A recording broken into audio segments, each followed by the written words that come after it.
and welcome to Apologetics 101. I'm your host, Brian, your resident Christian apologist. And today we are going to be actually doing a response video to Erika's video that I've been wanting to do for a while. Its title is Young Earth Creationism is Physically Impossible, the Heat Problem. And this is one of her primary videos when she's responding or claiming the heat problem and leveling this claim at YEC positions. And she thinks this makes young Earth creationism physically impossible. And I've been going through this video the past couple days because I've been really wanting to respond to it.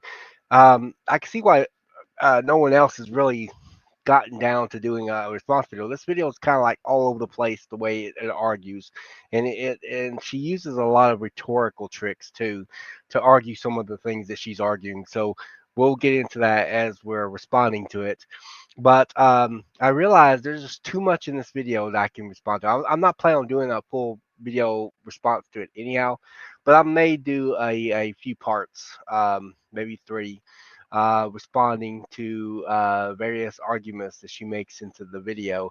Of course, as you guys know, I've got my own model on resolving the so-called heat problem.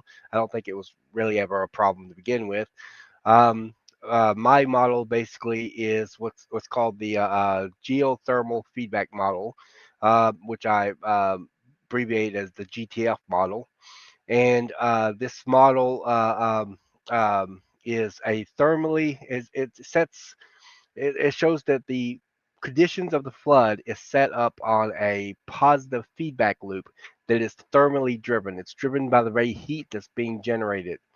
And when you look at all the major heat sources that YACs agree with, like accelerated nuclear decay, meteor impacts, meteor impacts events, the runaway subduction, things like that, this heat is taken care of by what the system, the positive feedback loop system, that is conditioned by the flood, that is triggered by the flood conditions, and creates a positive feedback loop that is driven by the ready heat that's generating. Now, unfortunately, this video enters into a lot of strawman arguments. It's one big strawman argument type video. Um, she kind of starts off going into kind of a rabbit trail on her problems with the global flood and things like that. And I'm one of those, I'm kind of a one track person when it comes to videos. I try to stay on topic. Same thing with arguments. Um, this is typical Erika style argument in her videos. She tends to go, it's like she wants to throw in other things she has pet peeves with, maybe adjacent topics, like whether she believes the global flood actually happened or whatnot. And she tries to argue against that. And it's like, okay, that's not even the focus of this particular video, but she does that. It's like she just kind of throws in what she has a pet peeve of, and she just kind of puts that into the video. But I didn't really want to go over that because it's irrelevant to the purpose of the video. Even she admits it was relevant to the video. She goes through all that and she says, "Well, that's not the point of the video, is it?" It's like, then why even mention it? I wanted to really focus on the things that were the point of the video and kind of deal with that particular argument, and try to deal with it. I also was not wanting to do a full video review of the video, because to keeping with fair use, I would probably need Erica's permission to do that because of the fact that you can't really do a whole video review unless you have the person's permission because you're borrowing too much of the substance of the video. And so I tried not to do that. Personally, I don't think Erika would care one way or the other. If I asked her permission, I think she would give it. If I did ask her permission, I don't think she would care. But I just it's more about what I would want to do. And this video is just kind of like all over the place. And I think that there's only so much of the video that I can go through before everyone kind of gets the point. Yes, she's doing the same old repetitive rhetorical tricks she did over here. She's doing all the way over here, and everybody's going to kind of get that and figure that out. So nobody is going to um, uh, have to wonder what she's doing at the end that in parts that I didn't deal with in this video or any others. People's going to realize what she's doing. So I think people will get kind of the gist of it. So I don't necessarily have to go over every facet of the video. So a full video review would not be necessary. Um, but I do think that I might end up spreading this into a multi-part video because I don't honestly think that I'm going to carry everything I do want to have in this video in one video. There's a lot to go over still. And so when I started reviewing the video and start really realizing a lot of the mistakes you made and that sort of thing, and I didn't even go over half the video when I realized this is not going to be part. This not going to be just one video. I originally wanted just to do one video response, but I was like, no, this ain't gonna be just one video. We're probably gonna end up with multiple parts in this video, but it's unavoidable. Um, so I'm just gonna do like a part one, part two, part three, that sort of thing. It ain't gonna have a lot of parts in the video, probably three parts. Like I said, I'm not gonna go on the full video. It's just more me trying to make sure everybody understands that the arguments that she makes in this video is very flawed. And I'm going to do this in light of my own personal model, the GTF model, but just to be clear, this video is not a specific video specifically about the GTF model. I've got other videos on my channel, starting with the depth of the heat problem, and then a couple more after that talks about my particular model. I'm going to summarize my model here in a minute, just to kind of get you an idea. But to be fair to Erika, one, my model didn't exist at the time she made this video. And two, Erika has never actually evaluated my model. And three, she doesn't evaluate it in this video because it wasn't around at the time. So I'm not going to begrudge her on not knowing some of the things that I will argue for. But the main thing about that is to let you know how the actual situation would have been, and it would have gotten rid of the heat based on the model in which I propose and have proposed. Um, all right. So let me summarize my model quick before we jump into the video. Essentially, my model is a positive, claims that the conditions of the flood produced a positive feedback loop that is thermally driven. It's driven by the very heat that's being generated. A lot of people who have tried stillmanning my argument, um, and even some of the critics on my channel that have tried responding to my argument, always tend to ignore those two things, and they're like foundational for my model. They're absolutely foundational for it. And that's that it's a positive feedback loop and that it is driven by the very heat that's being generated. All right. And those are foundational to my model. That's what makes my model work. That's what makes the mechanics work. The mechanics is driven, the very system of the mechanics itself is driven by the very heat that's being generated. and um, and essentially from there, it models how the heat is moving at extremely accelerated pace in the mantle. Mantle convection speeds up as heat rises, and so the viscosity level of the mantle lowers, uh, the the uh, buoyancy increases. This also increases buoyancy of mantle plumes. Mantle plumes are like regions of the mantle that is hotter than the surrounding areas, and they tend to rise faster. A lot of volcanologists believe this is one of the triggers of volcanic eruptions, and this would and all this heat that is accelerating would actually pull out the heat from the crust at accelerated rates. It pulls out the heat through advection, which will pull out the heat in the mantle crustal boundary and just kind of pull it there. And the heat will then all that heat will expel via volcanic eruptions, which it only has two areas. It can go into water or air. Um, Land is an option only at the very start of the flood, and even this is very limited because you got the fountains of the deep spurring out, not just from the oceans, but also from the crust. And so it is more likely than not that the land is going to be filled with water like vastly quick. So I wouldn't exactly say that it would be very probable that land would be that third option. I would say it's more likely going to be water or air or in the atmosphere. Okay, so uh, uh, so you got those two places that the heat will go, and that's going to create certain effects, right? As the water heats up, it evaporates much faster. The hotter the water gets, the faster it evaporates, and as it does so, it actually removes the heat from the water. This is what I refer to in my model as latent heat removal, and it removes the heat from the water as it's evaporating. Of course, the water cycle then replenishes the water back because it increases the cloud cover, which then extracts water back out and replenishes the water. The water has a very high specific heat capacity. I think it's like 4.186 joules per gram of water or something like that.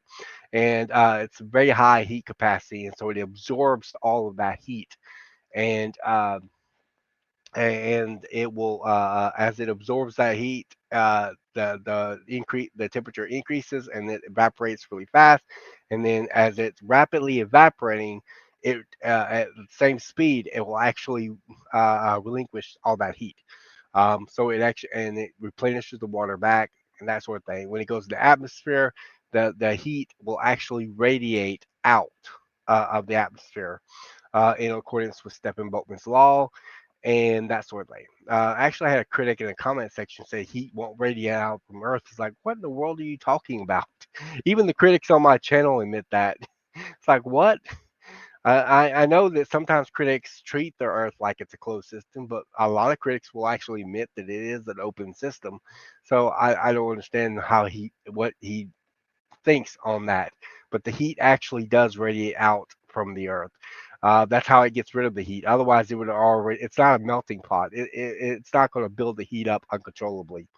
Now, what usually gets done is that a lot of times people will make a series of assumptions when it comes to heat problem, like assuming that all the heat is being deposited in the water all at once, or all the heat's building up instantaneously, or all the heat is building up in the course of a year, but it's doing so uncontrollably without any mechanism at all. And so they calculate how much heat it is in a flood year, and then they say, "We'll see that's going to boil the oceans, and it's going to melt the crust, and that sort of thing." And that's just assuming that there's no mechanism during the course of that year, flood year. So we'll see Erika doing that a lot in this video. But anyway, um, essentially, and my model does work. It's a feedback system, so the system feeds back into itself as a positive feedback system. Everything's increasing, and because it's driven by the heat, everything's increasing proportionate to each other, so or to the amount of heat that's being introduced into the system. So it does not do no good, does not do the critic any good to try to add heat to the system. By the way, yeah, the more heat you add to it, the more it the more it's going to increase every component in there, including every cooling mechanisms. It has a number of cooling mechanisms. The latent heat is one of the cooling mechanisms. The cloud cover is another cooling mechanism. Increased albedo effects. Also, the release of heat into the space is another cooling mechanism. Volcanic cooling is another cooling mechanism. That's another thing. When the volcano shoots ash and aerosols into the stratosphere, the sunlight will hit the stratosphere and bounce off of it. And of course, because it's a positive feedback loop, it's a symmetrical approach, and so it never reaches these physical limitations. It has them, it has these physical limitations, but it never reaches them. Okay, so when calculations are done on my model, it does actually alleviate it. My model distinguishes effective removal from final removal. Effective removal, it removes the heat effectively from the problem areas that would otherwise cause catastrophic results if the heat is left building up in those areas uncontrollably. So, in other words, it removes it fast enough to remove those heat from that area.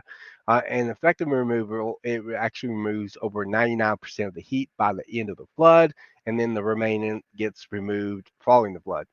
Um, and with final removal, that's the end game. Eventually, the heat has to go somewhere. It can't just stay here in the Earth system somewhere. It has to leave Earth in some way. So the heat has to actually radiate out into space. And so this heat would radiate out into space as the final result of the heat. Now, the numbers that were done on this originally showed I haven't revisited those particular numbers yet. I've been working on a book and revisiting some of the numbers trying to fit this more within the YEC paradigm, consistent with YEC positions. Because a lot of the when I was doing the videos, I was just trying to show the rhetorical force of my model, and so I used Erika's numbers for her accelerated nuclear decay. She's going to talk about in this video that we're responding to, and her meteor impacts number. I used that. Um, and simply because I wanted to show the rhetorical force, I knew it was probably a lot less than that, but we'll get into all that later. The amount of heat that was alleviated originally was 76%, over 76%. Like I said, I haven't revisited those numbers, but I will get back to them whenever I get to them on my book that I'm working on. All right. So, without further ado, let's dive in.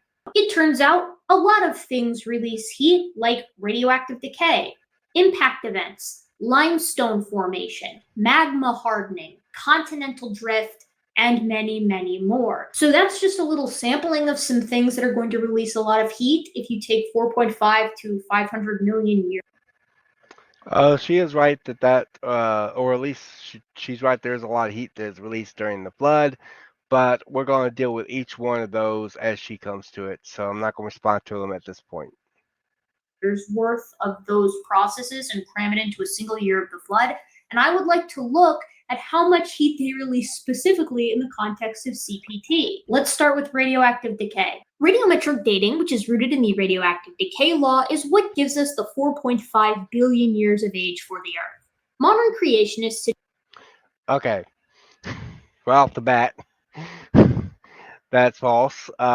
Radioactive decay law really just determines how radioactive elements decay. It doesn't actually determine that it will always decay at a certain rate.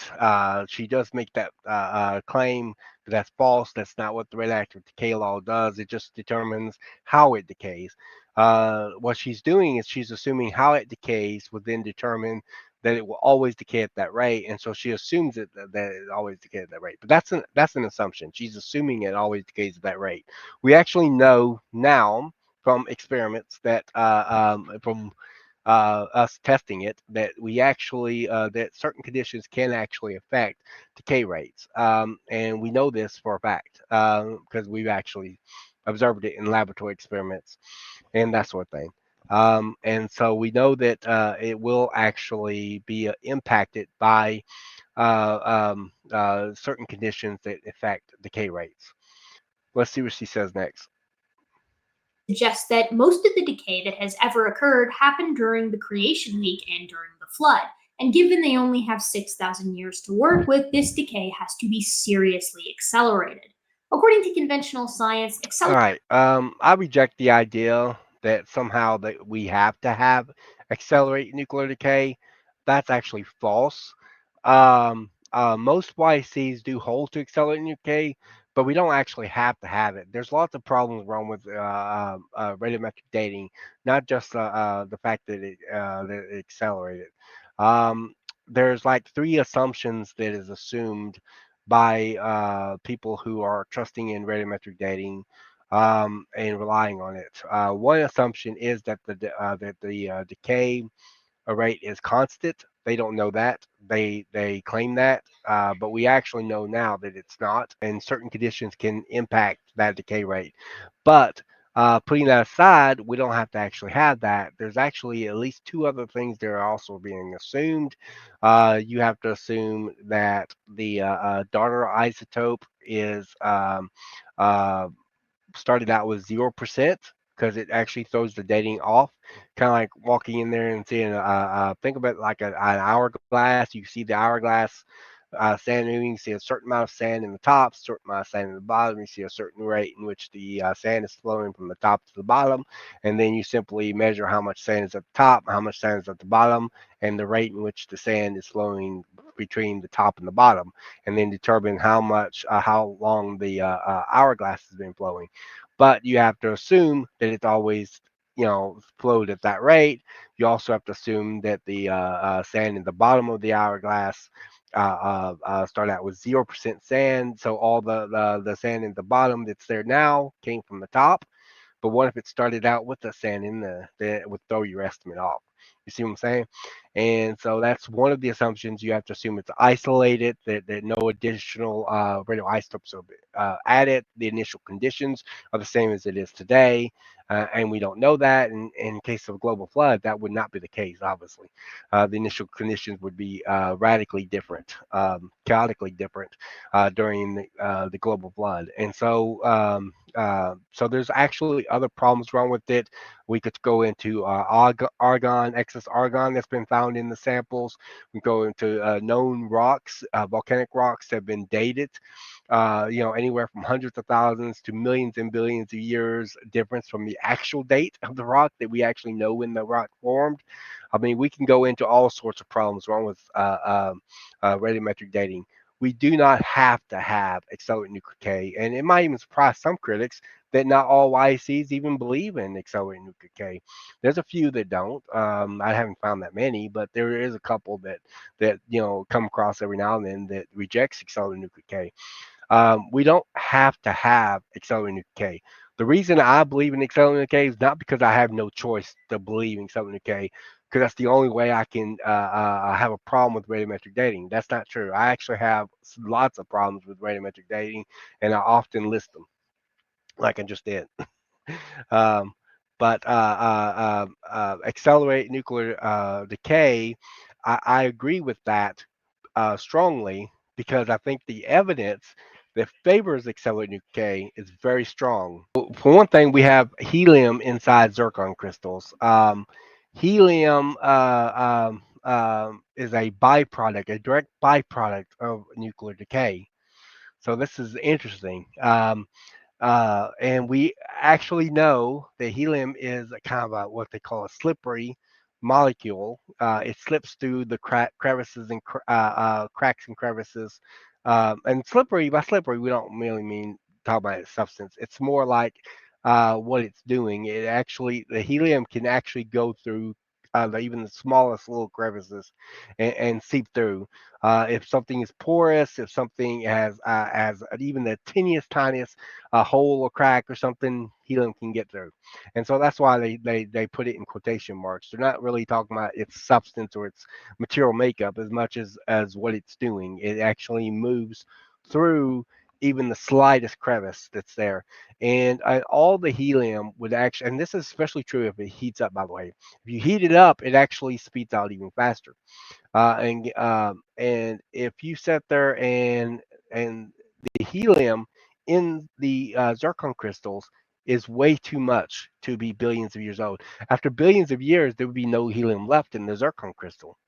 Um, but the situation gets even worse because when Dr. Russell Humphreys did the calculation, he made the prediction that he would discover a certain range that would qualify it as 6,000 years worth of helium inside the zircon crystals. And interesting enough, that's exactly what they found: 6,000 years worth of helium in the zircon crystals. Even though this is happened during the flood, or the even though the uranium 238, even though uranium 238, which is what the dating method they use to date the granite there, dated the rock to that the zircon crystals were found in, dated it to like I think it was about 3 billion years, and yet this has 6,000 years worth of helium in it. And so that could only mean that the inference is strong that accelerated nuclear decay had occurred in the past. Um, and other types of arguments also, C14 inside diamonds, discordant dates, false isochrons, all these things lead to the conclusion that accelerated nuclear decay had occurred. I am absolutely convinced by the wealth of the evidence in favor of accelerated nuclear decay that accelerated nuclear decay did occur. I do not hold to accelerated nuclear decay simply because I have no other choice but to hold to it if I want to have a problem with radiometric dating. That is inaccurate, incorrect. But she makes that assumption in her arguments here. She thinks that we have no choice but to argue from accelerated nuclear decay. That is not correct. The reason why we believe in accelerated nuclear decay because the experimental evidence is strongly in support of accelerated nuclear decay, beyond a shadow of a doubt. Accelerated decay does not happen in nature and cannot happen substantially at all. If it did, this would be enormous for the energy industry. This is false. Accelerated nuclear decay does actually happen in nature as well. It can actually happen. It just depends on the types of conditions. The conditions that would make nuclear decay accelerate is something that actually happens in the natural world. The claim that it don't that radiometric accelerated nuclear decay doesn't occur in nature is false. And what I'm trying to argue with that here is simply that uh, I've heard that people say this before, that accelerated nuclear decay doesn't occur in nature. What I think they are actually meaning is that it doesn't normally occur, but they don't want to say it like that because it can occur under abnormal situations or conditions, which obviously would be the global flood, because it would have lots of abnormal and extreme conditions that we obviously would not normally experience today. However, when I say that it does occur in nature, what I mean is that the conditions by which can that we know can accelerate nuclear decay does actually occur in the natural world, in the natural universe. Things like ionization, heat, pressure. These things are do actually occur in nature. In fact, lightning bolts have been known to ionize atoms as it strikes. And volcanoes can can also contribute to ionization, such as contributing to the ionosphere that surrounds Earth, or ionizing atoms in the air and that sort of thing. So ionization actually does occur in nature, and that is a condition that can actually impact accelerated nuclear decay. So can heat and pressure. And this has been proven in a laboratory experiment. So people have known it for a long time.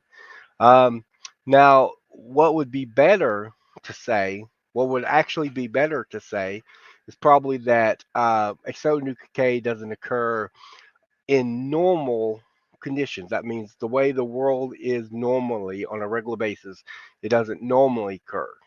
That's not the same as say it wouldn't occur in abnormal conditions or even extreme conditions, which obviously would be present during the global flood. We actually do know that certain conditions of unusual nature does happen can actually impact nuclear decay. This has been observed, and it's in nature. I mean, ionization actually occurs in the natural world. So does heat and pressure and that sort of thing. Some people say starlight, but it doesn't really require starlight conditions. But even if it did require starlight conditions, you gotta understand something that is still in nature. So you cannot argue that it doesn't occur in nature. But I think the reason why they don't say that is because they don't want you to think that it can occur in abnormal conditions either. But we know that it can. We know that accelerated decay can actually happen in abnormal conditions. Um, and so it would not be, I don't know why she thinks it will be an impact on the nuclear industry and that sort of thing. It's like not really. We've known about it for over 50 years, and the nuclear and energy people haven't fallen apart over it. So over 50 years. So but it's been going on in papers. It's been researched for a long time. So we actually know that it can actually be impacted by certain types of conditions that can happen in the natural world, even extreme conditions. But it can still happen as a result. She says if it does happen, it will only be able to affect by 1 or 2%. That depends on the extremity of the condition or the isotope as well. Some isotopes can be take a lot more impact in order to get them to accelerate, but they can. Um, I think she's referring to some experiments where they do only accelerate from 1 or 2% difference. However, uh, we also have experiments like in case of rubidium 187, where complete ionization caused it to accelerate by a factor of 1 billion, and all they did was stripped away the electrons. They did complete ionization on it, and it accelerated from 42 billion years to 32 years. So that's a factor of 1 billion that it accelerated. So we actually know that certain conditions can accelerate it, and it can accelerate a lot, but it just depends on the isotope and the conditions and the extreme circumstances that are surrounding it. Um, but this means that the flood would have presented abnormal conditions. We would have had abnormal conditions regarding the global flood, in which case these things would have been able to be exposed to such conditions like that. We're talking about impossible types of pressure. Accelerated decay can actually accelerate in nature uh, if the right conditions are impacting it and the right extremities, the right conditions, and uh, it being even though it be abnormal conditions, it could still accelerate as a result. But it still accelerates in nature. There's no doubt about that. Accelerated decay does in fact accelerate in nature. And because it's something that happens in the natural world, we know that it can happen in nature. And so the conditions are like ionization, for example. Iridium 187 was accelerated from half life of 42 billion years to a half life of 32 years, which is a factor of 1 billion that it accelerated to just by completely ionizing the atom, meaning completely stripping it of its electrons, and it accelerated really, really fast. We have laboratory experiments in that. In my Death of the Heat problem video, I actually go over several different papers that have been written on this. So this is actually false. It actually does occur, and the conditions that occur like heat, um, things like ionization, pressure. These things actually are natural triggers. They happen on Earth, in the Earth, and in our environment. So lightning actually ionizes atoms as it strikes. So we know that these things occur naturally. Um, and accelerated nuclear decay can occur naturally if the conditions are right, if the conditions are made. Now, it normally does indicate that right because of current conditions. Um, but if the current conditions reach the kinds of extremes, they have been tested in a lab with some of these extremes, like complete ionization, for example, or heat up enough, or even pressure. I had a paper, and I cited this also in my depth of the heat problem video, where pressure itself can, even pressure as low as 50 GPa. GPa stands for gigapascals. So even as a pressure as low as 50 GPa has shown that radiometric dating can accelerate. Now, uh, Erica might be assuming here, because I know she has talked about at least one of those papers before, maybe at sometime after she made this video. So she is at least presently aware that there are studies that do show that nuclear decay can accelerate under certain conditions.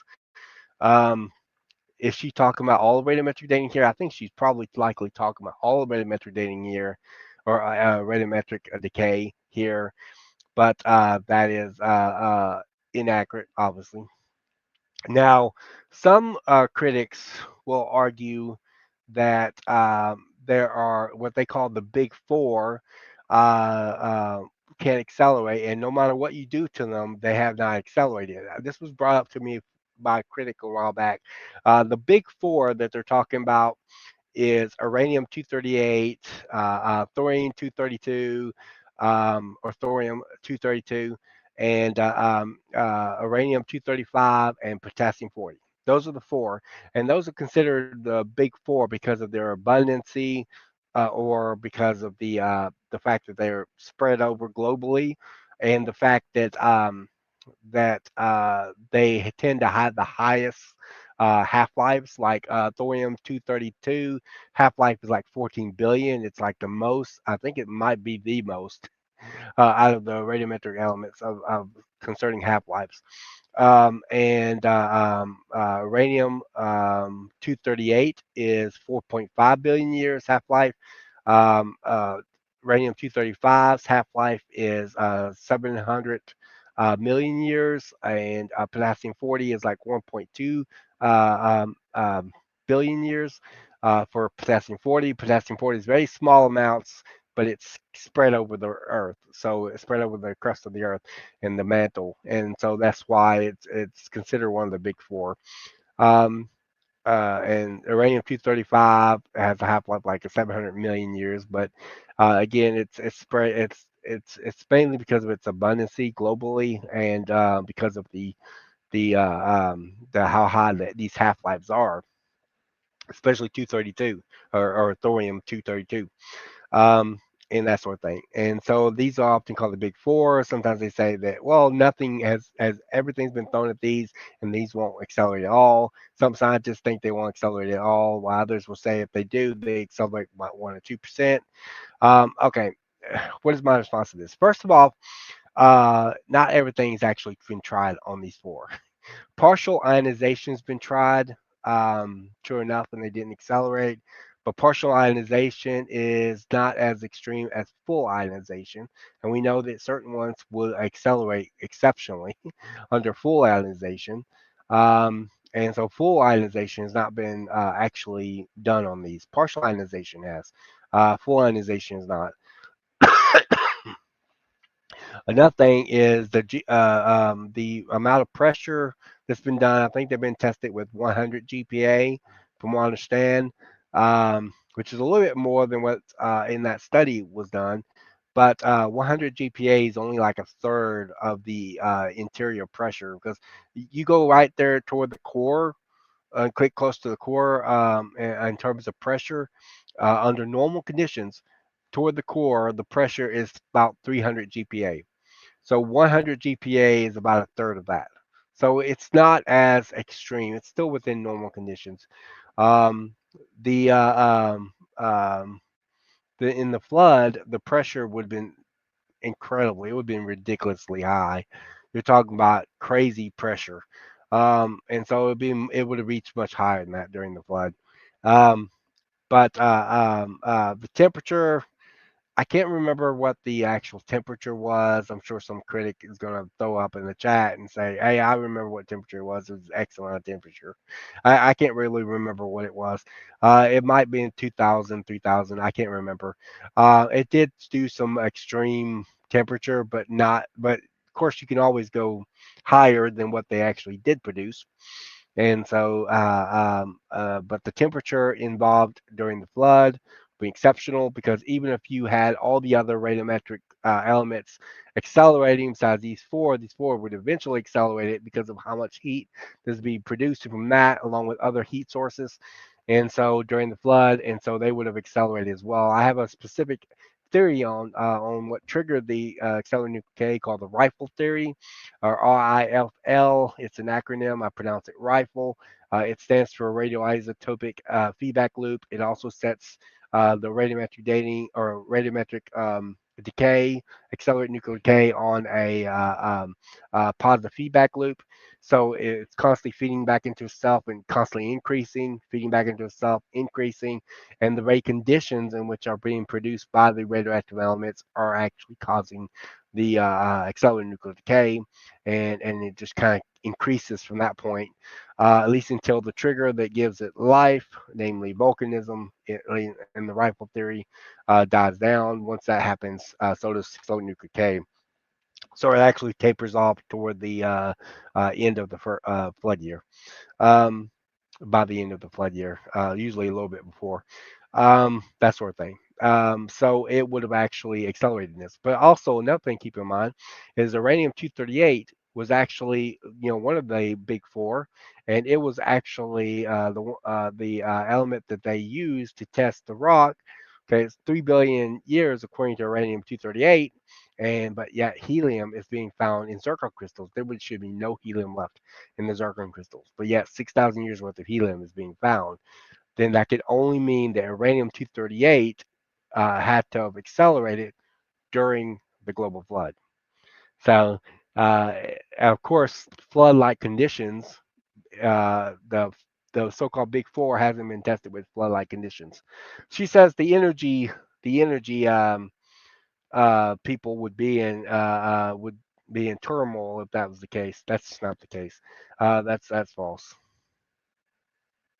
Baumgartner and other CPT proponents don't pretend to have a mechanism for it either. But let's say we did That's false. She's that one of the things that she tries to argue. She assumes that if one group, organism, or organization or person admits that they don't know what got rid of the heat, that might mean that they don't have a mechanism.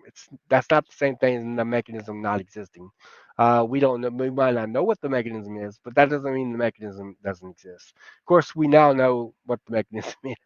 It was a positive feedback loop during the global flood. have a mechanism and could figure out how to accelerate nuclear decay, what would happen And by the way, they never actually said that they didn't have a mechanism. They said they just didn't know. if you crammed 4.5 billion years of nuclear decay, or even 500 million years worth of nuclear decay, into 1 year? While nuclear decay releases heat and radiation. So accelerating nuclear decay results in lethal conditions to a comically insane degree. Okay, I also already mentioned the that. Oh yeah, another thing I need to point out is that the fact that that she tries to argue that 4.5 billion years worth of decay, or 500 million years worth of decay, and neither one of those are actually what we would argue for.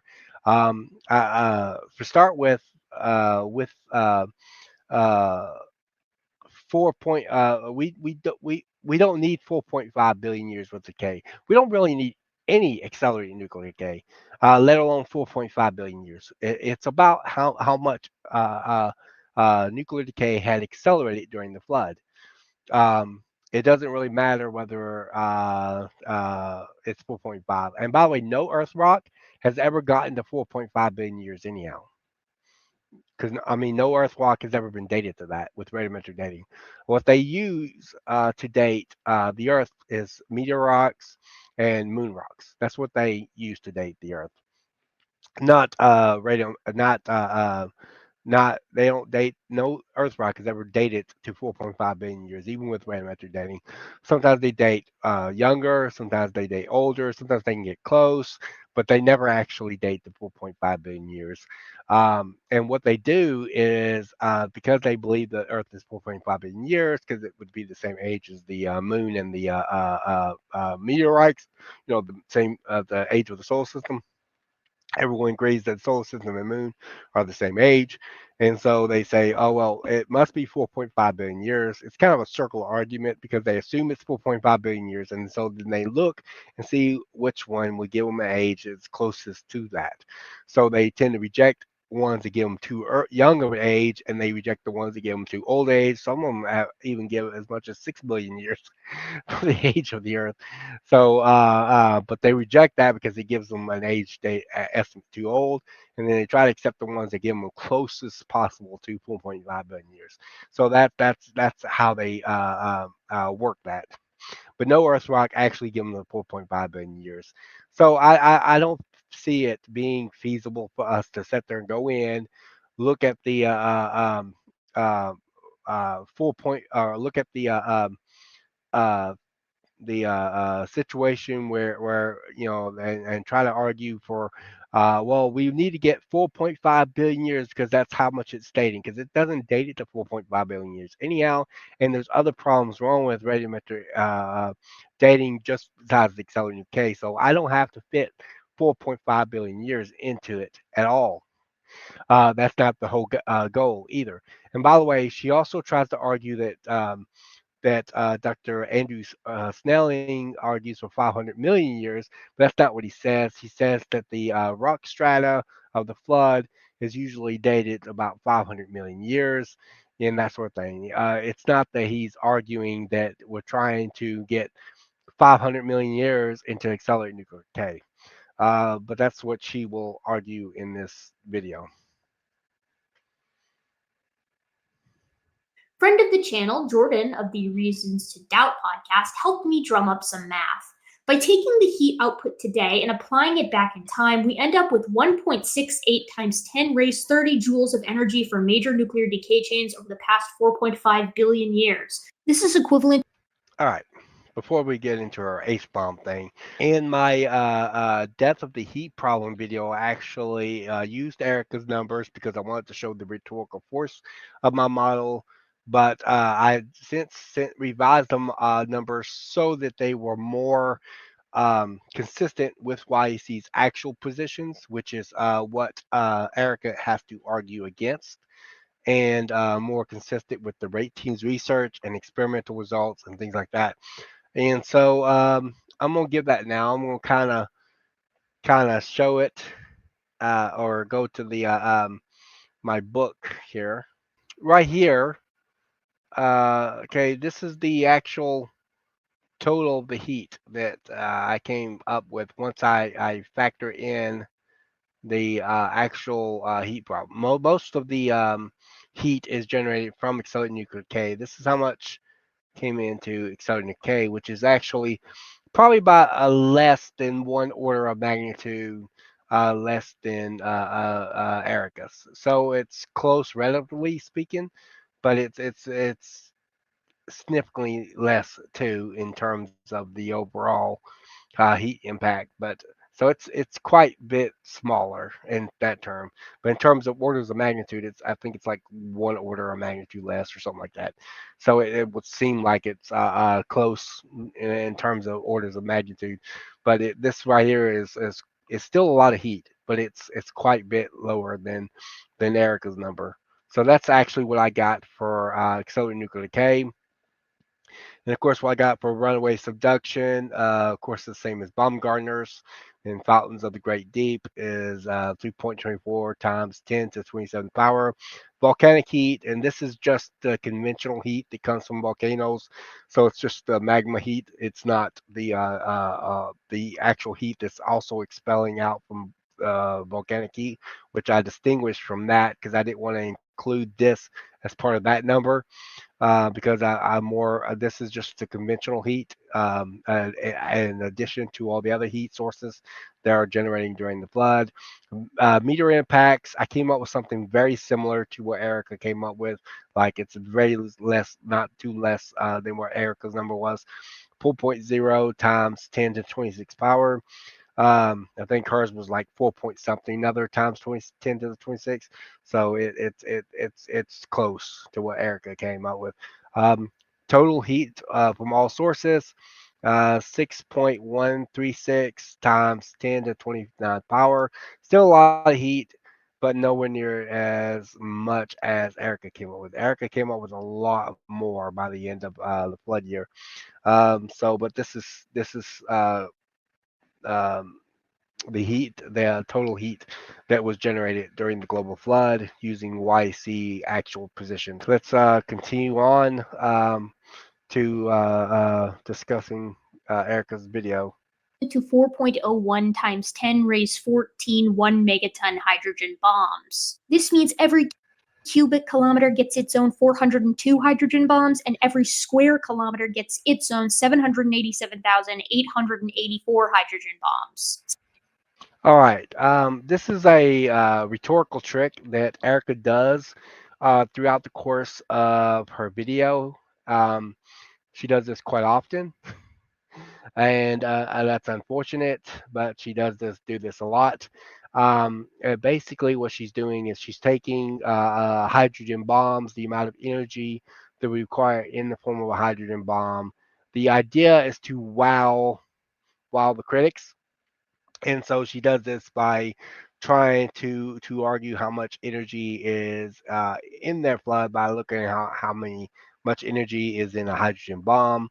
But remember, these calculations are calculating in the process of 1 year. And on top of that, she is assuming no mechanism to alleviate the flood during the course of that year. But just to kind of show you the rhetorical trick that's caused, I'm going to show you, I'm going to share something else on the screen. Just give me a second. All right, this is something that I had presented in my depth of the heat problem video. I showed the problem, and I was actually using this from I was actually responding to her argument here on using hydrogen bombs worth of energy during the global flood. Okay, let's read this slide. What if I threw out an a possibly high number, like think this is 5 sextillion, 476 quadrillion, 803 trillion, 699 trillion, 416 billion, 398 million joules of heat. That's a lot of heat right there. All right, this is an impossibly insane amount of heat. 1 sextillion is one followed by 21 zeros. Remember, I'm showing you how the rhetorical trick would go. This number is unthinkable. This is equivalent to 26. I think that's 26 billion. Is that right? 26 billion, 179,750. No, it's okay.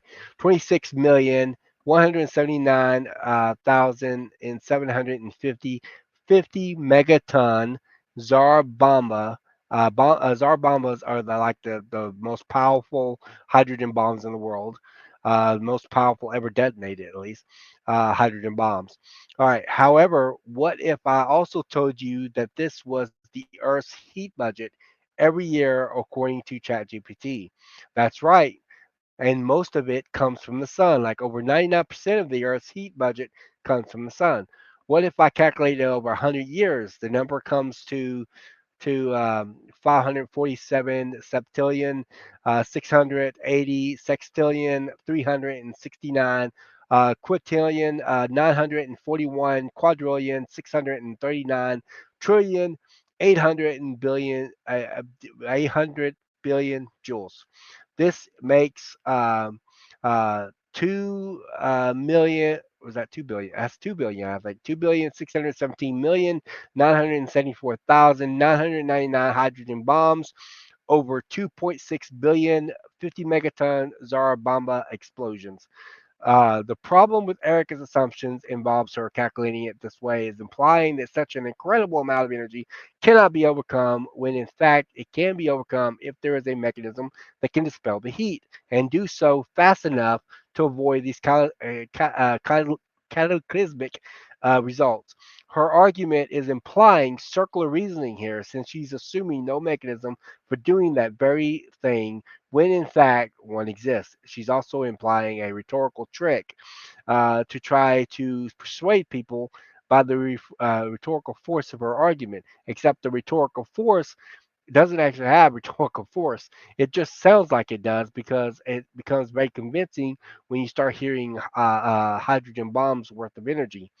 A common argument made with the heat problem, especially by Erika, is that if the mechanism isn't known, then it doesn't exist. However, this is false. A mechanism could even exist even if we don't know about it. Since YECs were previously unaware of this mechanism, and many organisms like AIG and CMI often admit ignorance of this mechanism, Erika had pronounced on that to argue that one must not exist and assume that these organizations were denying such mechanisms, but this is false. This is an argument from ignorance. Not knowing what the mechanism is doesn't mean that it doesn't exist. The argument is flawed. And he goes further, says, however, we do know what the mechanism it was, da da da. But here's the point of the matter. The hydrogen bomb argument is clearly a rhetorical trick. It winds up committing a circle of reasoning, assuming no mechanism to begin with to alleviate the heat. And the Earth is actually capable of handling a tremendous amount of heat. Probably not that much at one given time. If it was generated at one given time, um, uh, but it can actually deal with large amounts of heat, including many hydrogen bombs worth. And of course, if you calculate it over a course of a year, 100 years, 1,000 years, etc., it's going to come up to a lot. But that doesn't mean there isn't mechanisms during that time to alleviate the heat. So, in other words, that is just simply a rhetorical trick. But we will see Erica doing that the entire time she's going over these heat sources. So she'll be doing that quite often. So you might hear me repeat myself multiple times because she repeats herself multiple times. So let's continue with the video. And we're probably going to be finding a stopping place soon because, like I said, it's going to be a multi part video. But we'll get to all that. Some creationists like to take the majority of that 4.5 billion years worth of accelerated nuclear decay and stick it into the creation week on like day 3 before God creates any living things. So God makes the planet, accelerates the nuclear decay, artificially aging the earth, and then sticks all the living things on that planet. Of course, they can only take this so far because they do propose that the flood is responsible for at least 500 million years worth of the geologic column. So in that case, the most that they can stick into the creation week is about 4 billion years, leaving 500 million years worth of accelerated nuclear decay for the flood. So how much heat do you get from just 500 million years worth of accelerated nuclear decay? 500 million years worth of decay is 1.86 times 10 raised 29 joules and equivalent to 4.45 times 10 raised 13 hydrogen bombs.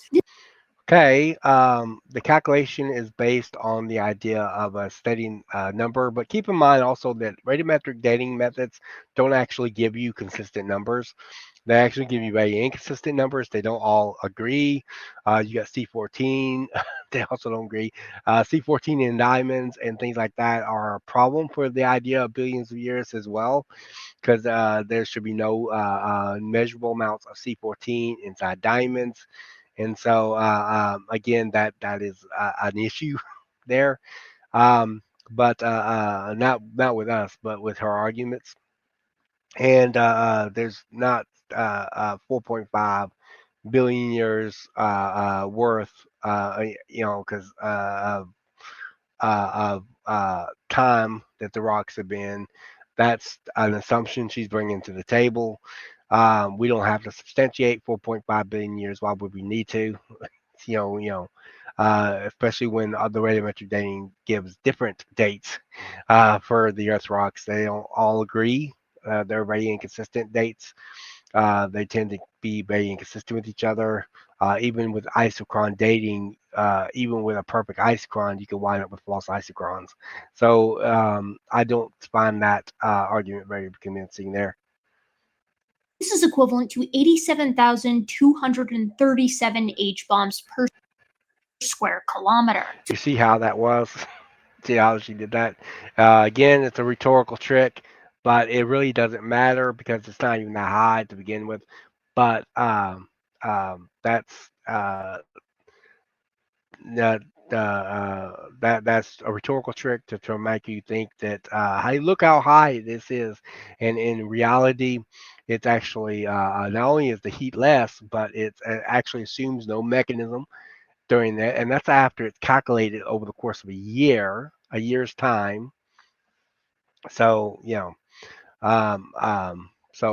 it's after it's calculated over a year. So and you have to assume no mechanism, so it winds up being circular, as I put in the slides, and it is false. It is the amount of heat's actually a bit less than that.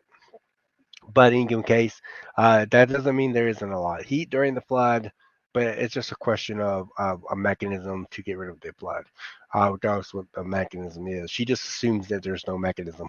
To put it another way, University of Florida geologist Joe Muir did his own math and showed that the thermal gradient, if you start accelerated nuclear decay at creation, you end up with an immediate 65,000 degrees Celsius per kilometer, which cools to a nice 40,000 degrees Celsius per kilometer by the time Noah's flood occurs, and 400 degrees Celsius per kilometer by Jesus' birth. This is 13 to 14 times hotter than the surface of the sun. Oh, but All right. This is a strawman argument. No creationist argues from accelerated nuclear decay from creation to Noah's flood, nor do we argue it from creation to Jesus' time or from the flood to the Jesus' time. How do you want to say that? We don't argue that. In fact, she knows that we don't argue that because she's fixing to say that. She's actually fixing to say that in a minute, which is makes you wonder why in the world she actually said that in the first place, right? But we don't actually argue that. Nobody argues that. Even the ones that argue for creation argues it during creation week, usually within the first few days of creation, first 2 or 3 days of creation. Nobody argues from creation to Noah's flood or from Noah's flood to Jesus' time. Those who argue from the fall just argue it for within that one particular event. Uh, and there's only very few YCs even taking that position of it happening during the fall. And most YCs hold to their occurred during the flood year. So, you're just talking about 1 year worth of an event there of accelerated nuclear decay. So we don't actually argue that is a misrepresentation of our position. And so the person she's citing is misrepresenting our position. She borrows that argument, now she's misrepresenting our position because no YC actually argues that. But get this, she knows that. Listen. those are mean secular numbers. What are the young Earth creationists saying about their own models? Well, So she actually knows that's not our position. Then why does she argue it? Because she wants people to think that our arguments are untenable. I'm going to continue this later in part two of does the flood make YC impossible. And that's going to be continued on into part two, which we're going to be discussing at a later time. I've got some live interviews coming up soon. I've got a live interview with also Dr. Michael Agnor, who's going to be talking on our channel about the neurological evidence for an immortal soul. He's going to be talking about the mind, human consciousness. This is going to be an incredible interview. It's going to be the first part of my supernatural series. I can't wait. It is awesome. We also have a live interview scheduled for Donnie Badinsky from Standing for Truth, Mitochondria Eve. We also have one scheduled. Also, the latest one we got scheduled is for early December, December 3rd, with Mike Ord on the Ice Age, post-flood Ice Age model. I can't wait for that one. I've always wanted to interview Mike on the post-flood Ice Age model. Which he presented and is the dominant model on Ice Age, believed by almost all YECs. There's a few that reject Ice Ages altogether, but the vast majority of them would accept that Ice Age happened. So I can't wait for that as well. I've always wanted to interview, and I get to do a December interview about the Ice Age. So that's pretty cool. So I can't wait for that. All right, but anyway, this is all for now. We'll continue going through this video and talking about it. I'm not going, like I said, I'm not going to do a full video review. It's just going to be going over as much as I can stand it, I guess. It's probably going to have about 3 parts in it, maybe. We'll see.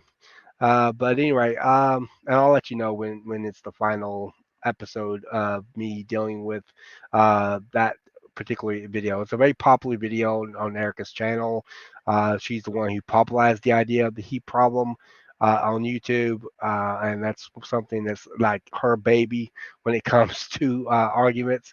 And so I've been wanting to deal with that particular video for a while. She's all over the place in the video, and I can sum almost the entire video up as one big straw man argument. So there's a lot of mistakes that she makes in it. There's obviously rhetorical tricks that she tries to pull, try to convince her audience. She's obviously convinces the secular audience. She also claims something else I forgot to mention. She claims that young Earth creationism is actually physically impossible due to the heat problem. This is actually a fallacy in logic called, it's kind of a generic term, but it's called a non sequitur. In Latin, it means that it does not follow, meaning it doesn't logically follow, which makes it an invalid argument. And the argument doesn't follow logically because there could be no heat sources during the global flood, and the global flood would have still happened. There could be no heat sources. It doesn't matter whether accelerating K went off or didn't went off. That wouldn't make an entire movement false. I don't know of any YC that's specific, or not YC, but I don't know of any evolutionists that have specifically used that argument and say that YAC must be completely false. If there's if we don't know what mechanism gets rid of the heat generated from things like accelerated nuclear K or the runaway subduction or something like that, uh, uh, usually evolutionists will try to argue that they think it's a problem for the flood or they think it's evidence against the flood or something like that, but they wouldn't normally argue that it makes the entire movement of YEC impossible. Um, I think that's just seems to be strictly Erika's argument. I think when she first started popularizing the idea of heat problem, that's one of the things she wanted to popularize because she thought it made our entire movement false, and it actually doesn't.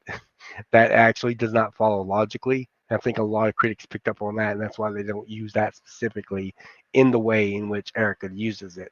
They still use it, they just don't use it in that way. They usually just try to argue that that that this is reasons for them to try to reject the idea of a global flood or at least accelerate nuclear decay and that sort of thing. And that's not the case either. But and of course, it wouldn't even logically follow to reject the flood on the basis of that. Accelerate nuclear decay could not have happened, and the flood would have still happened. Their two are not connected. It's just a matter of the conditions of the flood would have presented the right conditions by which the accelerating decay would have occurred and other types of heat sources occur during the flood.